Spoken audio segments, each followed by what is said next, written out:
وعلى آله الطيبين الطاهرين وأصحابه أجمعين. أما بعد فقد قال الله تبارك وتعالى في القرآن المجيد: أعوذ بالله من الشيطان الرجيم.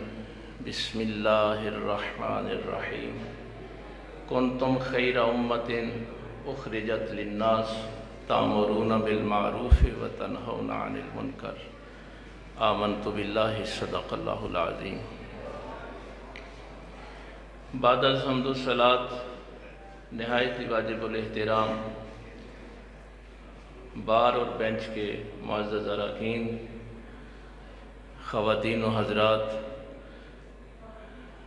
آج کی بابرکت محفل پاک پیغمبر صلی اللہ علیہ وآلہ وسلم کے اس دنیا میں آمد کے حوالے سے نیاز باجوہ صاحب نے، رانا شاہ صاحب نے اور آپ تمام اراکین نے اس کا اہتمام کیا. مجھے چونکہ کافی دیر ہو گئی ہے آپ کے پاس آتے ہوئے، اس لیے میں بھی آپ سے مانوس ہوں، آپ بھی مجھ سے مانوس ہیں.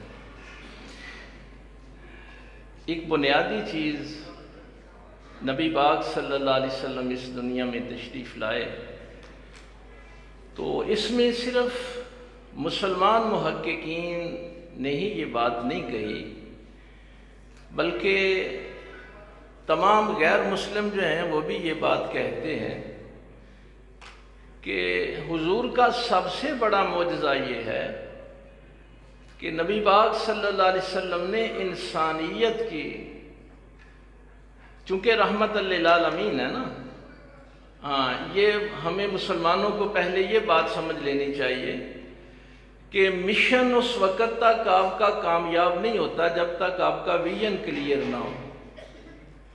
تو اگر ویژن میں کنفیوژن ہوگی تو پھر آپ کا مشن کبھی کامیاب نہیں ہو پاتا.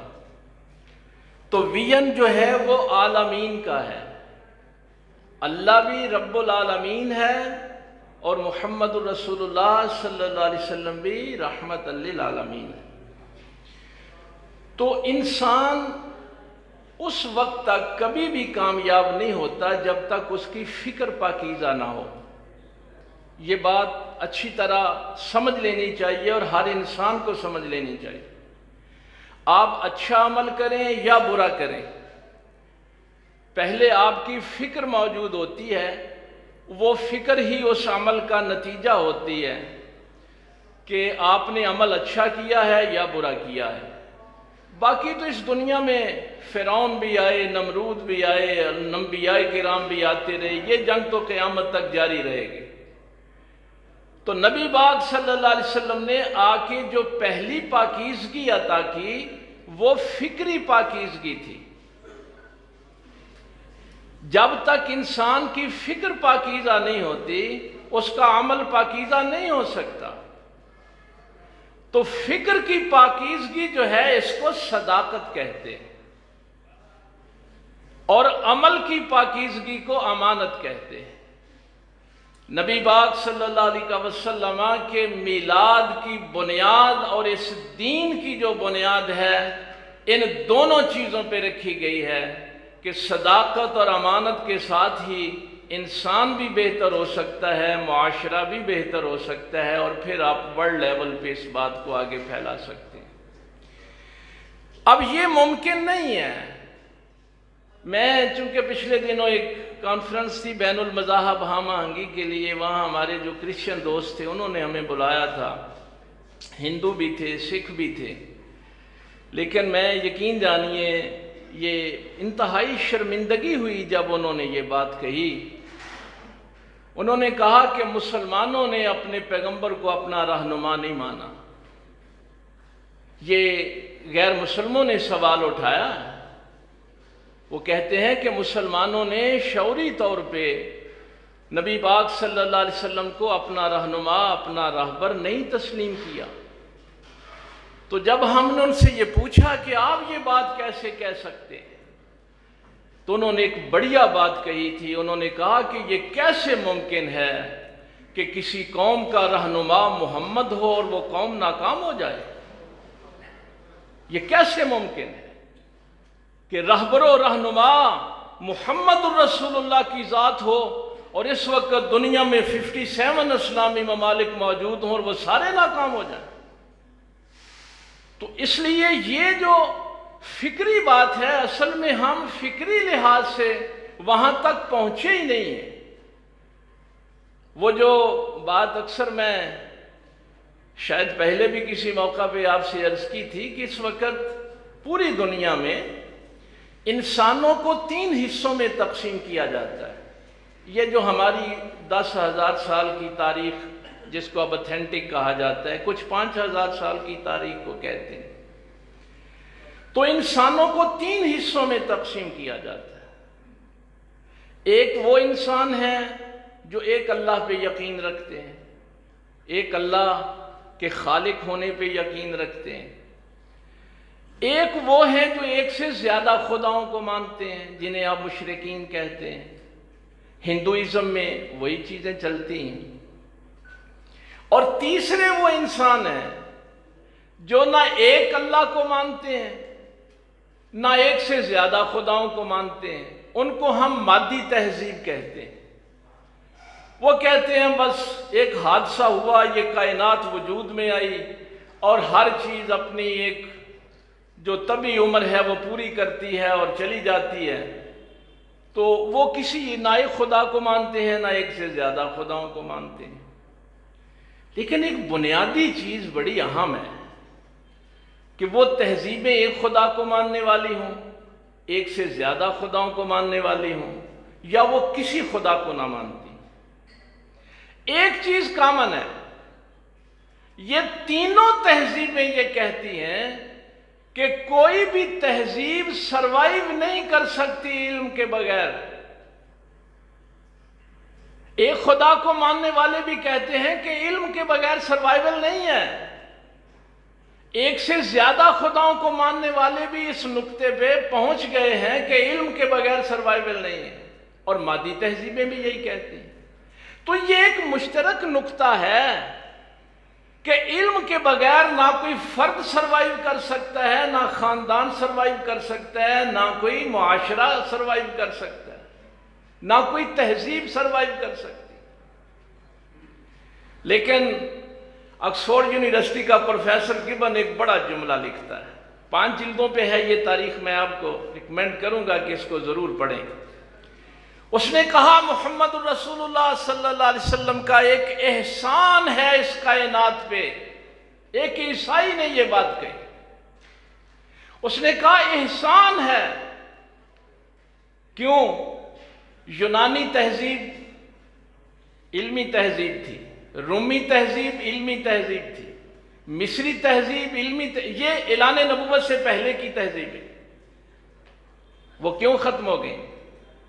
کہتا ہے محمد صلی اللہ علیہ وسلم کا یہ احسان ہے اس دنیا پہ، اس کائنات پہ، معاشرہ انسانی پہ، جنہوں نے آ کے ہمیں یہ بات بتائی کہ علم بھی آپ کو نہیں بچا سکتا اگر آپ کی اخلاقی اقدار پامال ہو جائیں۔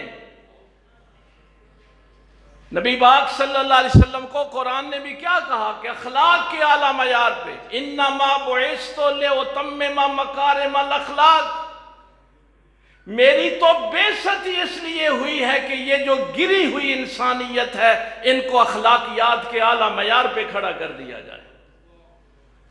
اگر کوئی معاشرہ اخلاقی لحاظ سے گر جائے، کوئی تہذیب اخلاقی لحاظ سے گر جائے تو اس کو علم بھی نہیں بچاتا، آپ جتنی جی چاہے کوشش کر لیں۔ تو یہ جو اس وقت ذلت اور رسوائی، کیا مسلمان ذلیل ہونے کے لیے پیدا ہوئے ہیں؟ تو یہ بات آج میں نے اس لیے شروع کی ہے کہ اور آپ کچھ نہ لیں، جس چیز پہ بنیاد رکھی گئی تھی صداقت اور امانت، یہی ویلیوز اگر ہیومن ویلیوز ہیں آپ کی، اخلاقی اقدار، انسانی اقدار میں سے یہ 2 ہی لے لیں، یقین جانیے ہمیں کوئی شکست نہیں دے سکتا۔ ہم نے لوگوں کو بتایا تھا کہ ایٹم بم ہمارے پاس ہوگا تو ساری دنیا ہم سے ڈرے گی، اور آج ہم اس ایٹم بم کو چھپاتے پھر رہے ہیں۔ علامہ اقبال کی تھیسس میں یہ بھی میں اپنے شاگردوں کو اکثر ریکمینڈ کرتا ہوں کہ علامہ اقبال کا تھیسس پڑھنا بہت ضروری ہے۔ ہمارے دور میں تو جواب شکوہ یہ سارا اقبال پڑھایا جاتا تھا، آج کل تو ظاہر ہے ہماری نسل سے یہ سب کچھ بھی چھین لیا گیا۔ ماشاءاللہ ہم بڑے نعرے لگاتے ہیں محبت رسول صلی اللہ علیہ وسلم کی۔ علامہ اقبال نے اپنے تھیسس میں وہ جو جملہ لکھا تھا کہ اگر میری محبت رسول کے پیچھے صداقت اور امانت کی طاقت کھڑی نہیں ہے تو کیا اس محبت کو میں کسی کافر کو دعوت دینے کے لیے پیش کر سکتا ہوں؟ میں کسی کافر کو کہہ سکتا ہوں کہ میں محمد رسول اللہ سے محبت کرتا ہوں اور میرے اس دعوے کے پیچھے نہ صداقت ہو، نہ امانت ہو، نہ فکری پاکیزگی ہو، نہ عملی پاکیزگی ہو؟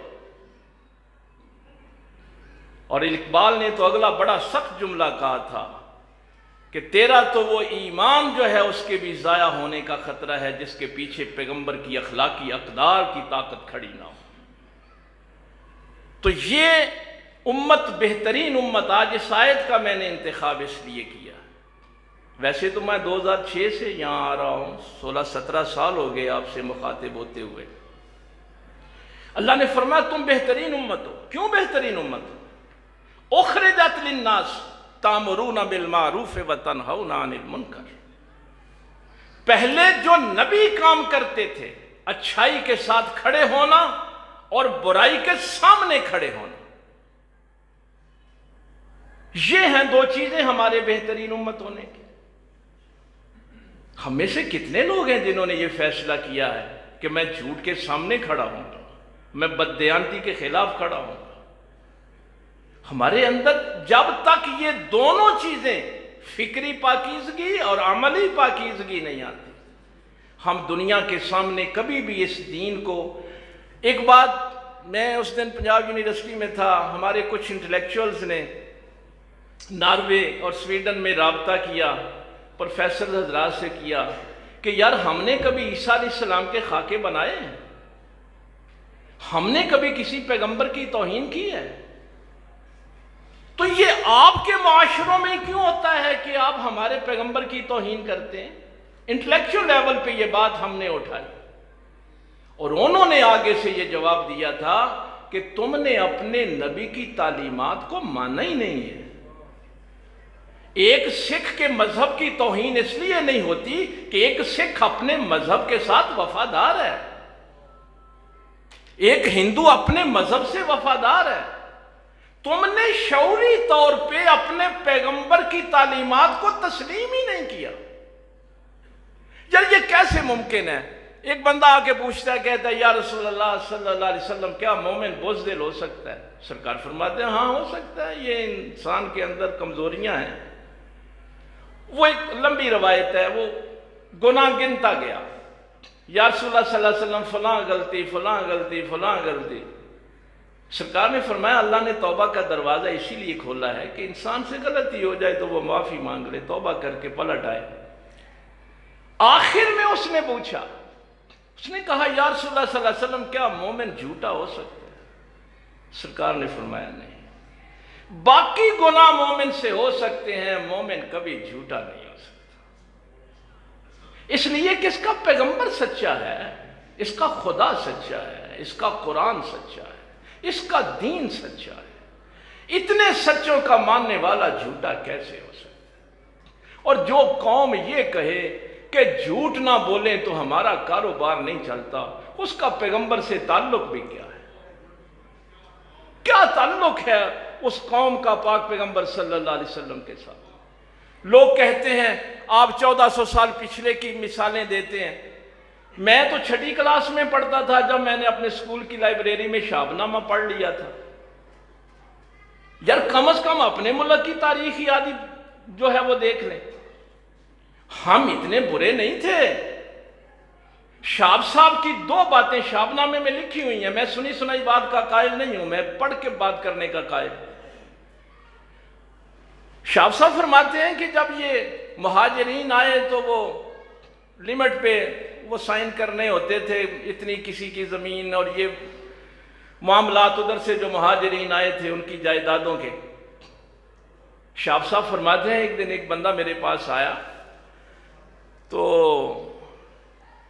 انہوں نے ڈی سی جنگ کے حوالے سے بھی کافی، چونکہ ڈی سی رہے وہ جنگ کے بعد میں تو وہ چیف سیکرٹری رہے، یہ کچھ ضروری نہیں ہے، ہمارے ملک میں یہ مثالیں موجود ہیں.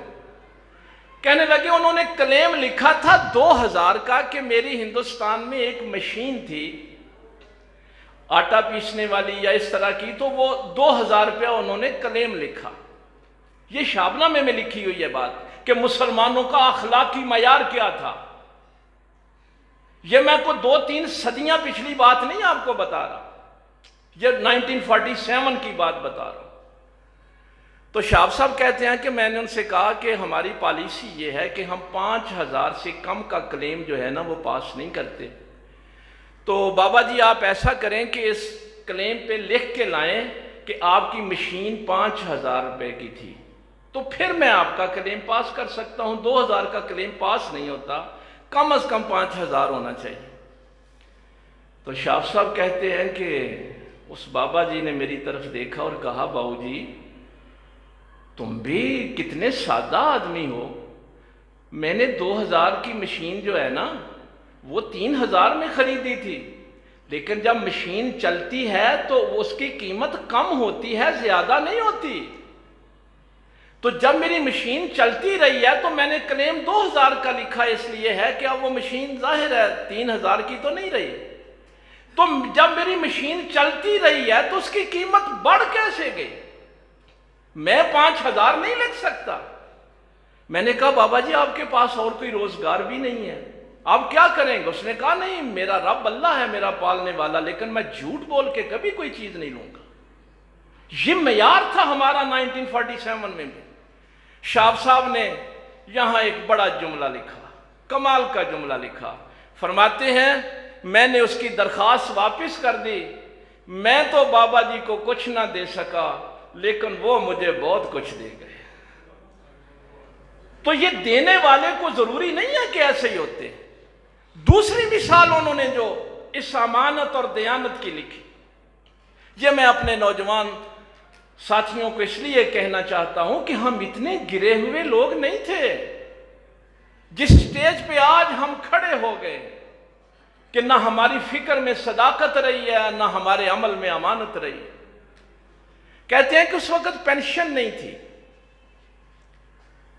یہ صدر ایوب دور سے وہ اساتذہ کے متعلق لکھتے ہیں کہ اس وقت میں جنگ کا ڈی سی تھا، تو صبح صبح نا نماز پڑھ کے میں ابھی بیٹھا تھا تو میرے نوکر نے کہا کہ ایک صاحب ملنے کے لیے آئے ہیں. تو میں نے کہا بلا لو. تو ایک بزرگ آدمی آگے کہنے لگے کہ شاپ صاحب مجھے رات پاک پیغمبر صلی اللہ علیہ وسلم خواب میں ملے تھے، تو سرکار نے فرمایا تھا کہ ڈی سی کے پاس جانا، میری 3 بیٹیاں ہیں، میں نے ان کی شادی کرنی ہے، تو میرا اور کوئی روزگار نہیں ہے، استاذ تھا وہاں سے ریٹائرمنٹ ہو گئی، پینشن نہیں لگی، تو میں اس لیے حضور کے حکم پہ آپ کے پاس آیا ہوں کہ میری کوئی خدمت کر دیں. کہنے لگے میرے ذہن میں آیا کہ یہ شاید حضور کے نام پہ مجھے بلیک میل کرنا چاہتا ہے. ابھی میں یہ سوچ رہا تھا تو بابا جی تو غصے میں آ گئے. انہوں نے کہا کیا سوچ رہا ہے شاپ، تجھے پتہ نہیں مسلمان جتنا جی چاہے کیا گزرا ہو وہ اللہ کے نام پہ تو جھوٹ بول سکتا ہے، محمد کے نام پہ جھوٹ نہیں بول سکتا. اللہ کے ساتھ اس کا ایسا تعلق ہے کہ وہ اللہ کے ساتھ ناز برداریاں کر لیتا ہے، اپنے محمد کریم کے ساتھ اس کی محبت کا یہ عالم ہے کہ اپنے نبی کے نام پہ کبھی جھوٹ نہیں بولتا. کہتے ہیں پتہ نہیں اس کے بات نے میرے دل پہ اتنا اثر کیا. فرماتے ہیں میں نے تحصیلدار کو پوچھا کہ کوئی سرکاری اراضی ہے، تو وہ 6 مربع پہلی اپنا تھی زمین قطع اراضی، ہم نے رجسٹری ان کے نام کر دی، وہ چلے گئے. کہنے لگے اس وقت میں ڈی سی تھا، پھر میں چیف سیکرٹری، جب صدر ایوب کا دور تھا تو کراچی میں بیٹھا ہوا تھا، تو اندر میٹنگ چل رہی تھی تو مجھے ایک خط موصول ہوا. اور اس کے ساتھ وہ زمین کے کاغذات تھے۔ اور 1965 میں 66 میں بھی ہم ایسے نہیں تھے۔ شاہب صاحب کہتے ہیں وہ خط اس ماسٹر صاحب کا تھا، انہوں نے لکھا تھا کہ شاہب صاحب میں نے اس زمین سے اپنی بیٹیوں کی شادی کر لی ہے، مکان بنا لیا ہے، اب میری ضرورت ختم ہو گئی ہے، اب یہ میں زمین کے کاغذات واپس بھیج رہا ہوں، یہ کسی اور ضرورت مند کو دے دو، وہ بھی اپنی ضرورت پوری کر لے۔ کہنے لگے میں وہ خط پڑھ رہا تھا اور میری آنکھوں سے آنسو جاری تھے کہ مولا کریم یہ ہیں تیرے محمد کے وفادار، یہ ہیں تیرے رسول کے وفادار، جن کو پتہ ہے ہم نے اپنے محبوب کریم صلی اللہ علیہ وسلم کی بارگاہ میں حاضری دینی۔ کہنے لگے اتنی دیر میں صدر ایوب صاحب بھی باہر نکلے، کچھ اور گورنمنٹ کے آفیشلز تھے وہ بھی باہر نکلے، تو ایک وزیر صاحب مجھے کہنے لگے بھئی آپ ایسے جذباتی ہو رہے ہیں، آدھی زمین اپنے نام لگوا لیں، آپ آدھی میرے نام لگوا لیں۔ اس طرح کے بھی کریکٹر تھے، اس وقت بھی تھے۔ لیکن یہ بات اس دور میں یاد رکھیں کہ اگر ہم نے برائی کے منکرات کے خلاف کھڑے نہیں ہونا، اگر ہم نے حق کے ساتھ کھڑے نہیں ہونا، تو پھر اس معاشرے کی کوئی سروائیول نہیں، نہ علم بچاتا ہے نہ دولت بچاتی ہے۔ جب بھی کوئی معاشرہ بڑا ہوتا ہے اپنے اخلاقیات کی بنیاد پہ کھڑا ہوتا ہے۔ اگر وہ اخلاقی قدریں پامال ہو جائیں، کیا ہے یہاں پہ؟ یہاں تو مائیں بہنیں بیٹیوں کی عزتیں محفوظ نہیں ہیں۔ میں رات تلونڈی بھنڈرا میں تھا، وہاں میں نے ایک جملہ کہا، میں نے کہا سیدۃ النساء فاطمہ الزہرا سلام اللہ علیہا نے فرمایا علی میرا جنازہ رات کے اندھیرے میں اٹھانا، عشاء کے بعد اٹھانا، تاکہ کوئی غیر محرم نگاہ میرے کفن پہ بھی نہ پڑے۔ تو میں نے ان سے کہا کہ پتہ ہے وہ نگاہیں کیسی تھیں؟ وہ پاکیزہ نگاہیں تھیں۔ وَيُزَكِّيهِمْ، قرآن نے کہا کہ محبوب کریم نے ان کی نگاہیں پاک کر دی تھی۔ تو اگر پاک نگاہوں سے یہ اخلاقیات کی بات ہو رہی ہے، قرآن کریم نے یہاں یہ بات کہی ہے کہ ابو جہل کلمہ کیوں نہیں پڑھتا تھا؟ یہ قرآن کی آیت آپ کو سنا رہا ہوں، یعرفونہ کما یعرفون ابناہم، پہچانتے تو وہ ایسے تھے جیسے اپنے بچوں کو پہچانا جاتا ہے، لیکن پھر کیوں نہیں مانتے تھے؟ اس لیے کہ ان کو پتا تھا کہ اگر اللہ کو الہ مان لیا تو پھر نگاہ نیچی رکھنی پڑے گی، پھر جھوٹ چھوڑنا پڑے گا، بددیانتی چھوڑنی پڑے گی۔ پھر پاک پیغمبر صلی اللہ علیہ وسلم نے جس حاکم مطلق کا تصور ہمیں دیا ہے، یہ ممکن نہیں ہے کہ ہم اللہ کو اپنا حاکم بھی مانیں اور خواہش نفس میں بھی عمل کریں۔ تو ابھی وقت ہے، ورنہ قرآن کریم کا حکم یہ ہے کہ اگر تم میرے نبی سے بے وفائی کرو گے، یہ سورہ مائدہ ہے، یا ایھا الذین آمنوا من یرتد منکم عن دینہ فسوف یأتی اللہ بقوم یحبہم ویحبونہ، پھر اللہ تعالیٰ تمہاری جگہ کوئی اور قوم لے آئے گا جو واقعی اللہ سے محبت کرنے والی ہوگی اور اللہ ان سے محبت کرنے والا ہوگا۔ پھر اللہ تعالیٰ کو ایسی قوم کی ضرورت نہیں ہے۔ تو خدا کے لیے ماشاءاللہ آپ نوجوان ہیں، آپ سے ہماری بڑی توقعات ہیں، اور پھر آپ کا تو وہ فیلڈ میں کیا بتاؤں، جب کبھی آپ کے خلاف کوئی بات ہوتی ہے تو میں یہ کہتا ہوں کہ دیکھیے میرے پاک پیغمبر صلی اللہ علیہ وسلم نے صداقت اور امانت پہ اس دین کی بنیاد رکھی۔ ہم نے ان دو اخلاقی اقدار سے کتنا فیض لیا ہے، اور بانی پاکستان محمد علی جناح جو بیرسٹر ہے، وکیل ہے، ایڈوکیٹ ہے، اس کے متعلق اس کے دشمن بھی نہیں بتا سکتے کہ اس نے کبھی جھوٹ بولا۔ یار وہ بھی تو انسان ہے نا، اس کے دشمن بھی نہیں کہہ سکتے کہ اس نے کبھی وعدہ خلافی کی ہو۔ محمد علی جناح اگر کھڑا تھا تو اپنی اخلاقی اقدار کے بل بوتے پہ کھڑا تھا۔ لیکن آج ہمیں کیا ہو گیا؟ علامہ اقبال بھی تو آپ وکیل بھائی تھے بھائی، وہ بھی تو ایڈوکیٹ تھے۔ اور اس کے لیے میں زیادہ وقت نہیں، اب آخری بات آپ سے عرض کرنا چاہتا ہوں، چونکہ کبھی کبھی یہ بھی ہوتا ہے، کیا کریں معاشرہ ایسا ہو گیا بھائی، اس معاشرے میں رہنا ہے، جب ہر طرف جھوٹ ہے، بددیانتی ہے، تو ہم اس معاشرے میں کیا کر سکتے ہیں؟ یہ بھی پروفیسر گبن نے یہ بات لکھی ہے، وہ کہتا ہے کہ یہ محمد صلی اللہ علیہ وسلم کا کمال ہے کہ وہ دور جس کو ساری دنیا دور جہالت کہتی ہے، ظلم کا دور، بچیوں کو زندہ درگور کر دینا، لوگوں کے حقوق کو پامال کر دینا، اعلان نبوت سے پہلے جس نبی نے شام کی طرف تجارت کا قافلہ لے کے گئے سیدہ خدیجہ الکبریٰ کا، تو وہاں تاجروں کو یہ بتایا کہ نفع جھوٹ میں نہیں ہوتا، سچ میں ہوتا ہے۔ یہ کمال تو پیغمبر نے اعلان نبوت سے پہلے کر دیا تھا، اور یہی میسرہ نے آ کے سیدہ خدیجہ سے کہا تھا کہ اتنا نفع آج تک نہیں ہوا جتنا نفع اس دفعہ ہمیں محمد صلی اللہ علیہ وسلم کے ساتھ ہوا ہے۔ تو گبن لکھتا ہے کہ اصل بات انسان کو یہی سمجھنے والی، وہ انسان کی بات کرتا ہے، وہ کہتا ہے انسان کو یہ بات سمجھ لینی چاہیے کہ تو جہالت کے معاشرے میں رہ، لیکن اپنے علم کی شمع روشن کر کے رہ۔ اگر تو اکیلا بھی ہے تو اپنے علم کی شمع روشن کر کے رہ۔ اگر معاشرہ ظالم بھی ہے تو تیرے دامن پہ ظلم کے چھینٹے نہیں پڑنے چاہیے۔ اگر تاجر کہتے ہیں کہ نہیں جھوٹ کے سوا کام نہیں چلتا، تو محمد صلی اللہ علیہ وسلم کی سیرت کو دیکھ کہ اس سارے جھوٹے معاشرے میں سچ کی تجارت کر کے دکھائی کہ نہیں، جو معیار صداقت کا اور سچائی کا اور امانداری کا ہے وہ جھوٹ کا کبھی نہیں ہو سکتا، وہ بندہ کبھی قابل اعتبار نہیں ہو سکتا۔ تو دیکھیے کتنی سی بات تھی، پیغمبر کھڑے ہوئے پہاڑی پہ، فرمایا اگر میں کہوں کہ اس پہاڑی کے پیچھے سے ایک فوج تم پہ حملہ کرنے لگی تو میری بات مان لو گے؟ ہائے ہائے ہائے، فجربنا، الفاظ دیکھیے ان کے، انہوں نے کہا تجربہ کیا ہے، ہم کو تیرا لحاظ نہیں کر رہے کہ تو عبد المطلب کا پوتا ہے یا بنی ہاشم کا فرد ہے، نہیں، فجربنا، ہم نے تیرے لیے تجربہ کیا ہے۔ قالوا وجدنا صادقا وامینا، ہم نے ہمیشہ آپ کو سچا پایا ہے اور دیانتدار پایا ہے۔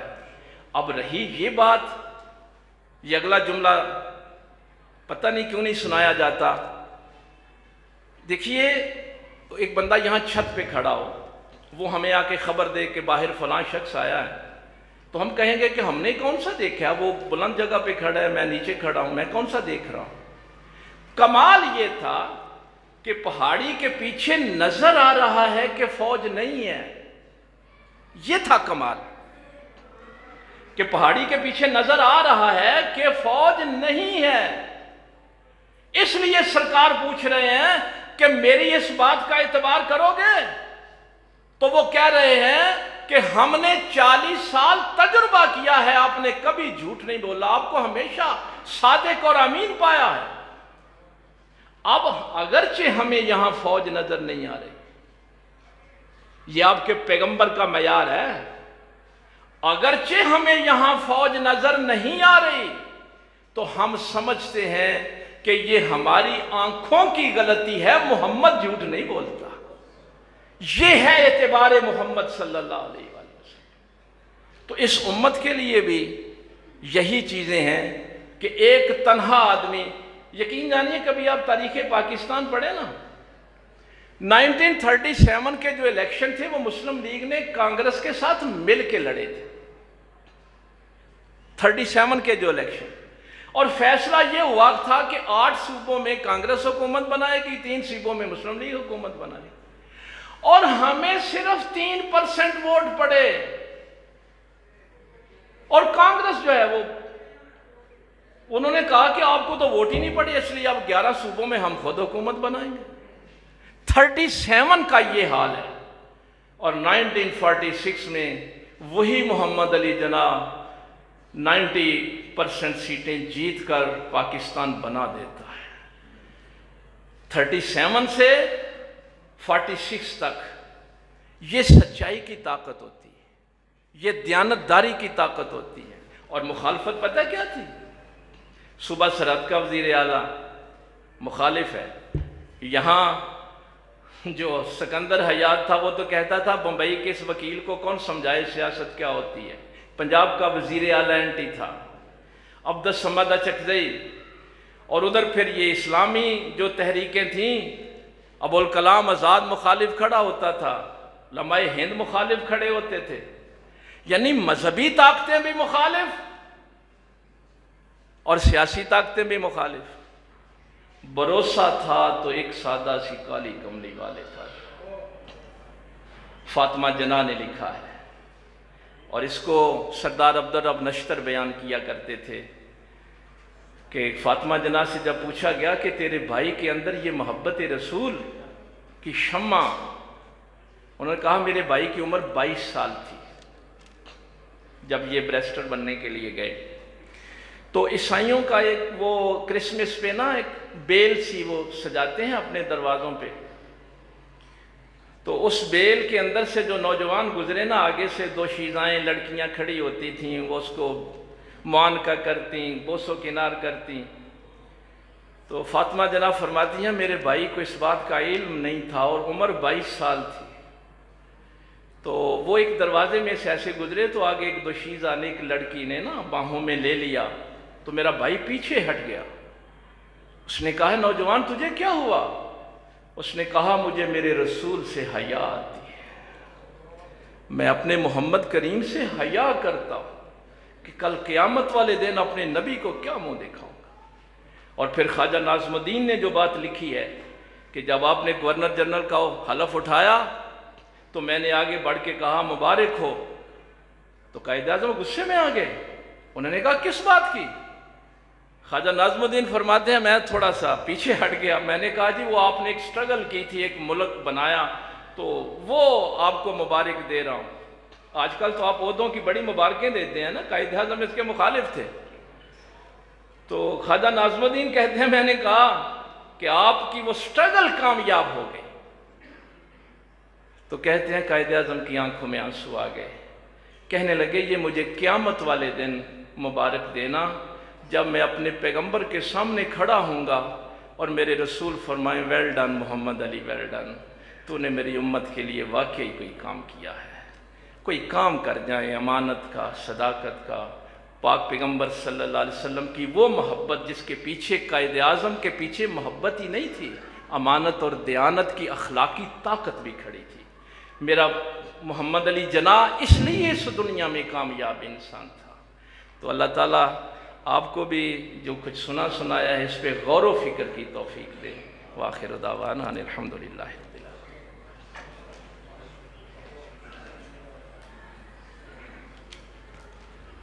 حضرات وقار، اگر ویڈیو اچھی لگے تو مزید ویڈیوز دیکھنے کے لیے ہمارے چینل الیعقوب ساؤنڈ کو سبسکرائب ضرور کریں اور گھنٹی کے نشان پر کلک کریں تاکہ تمام نئی آنے والی ویڈیوز آپ کو پہلے ملیں اور آپ دیکھ کر ہمارے لیے دعا کرتے رہیں۔ شکریہ۔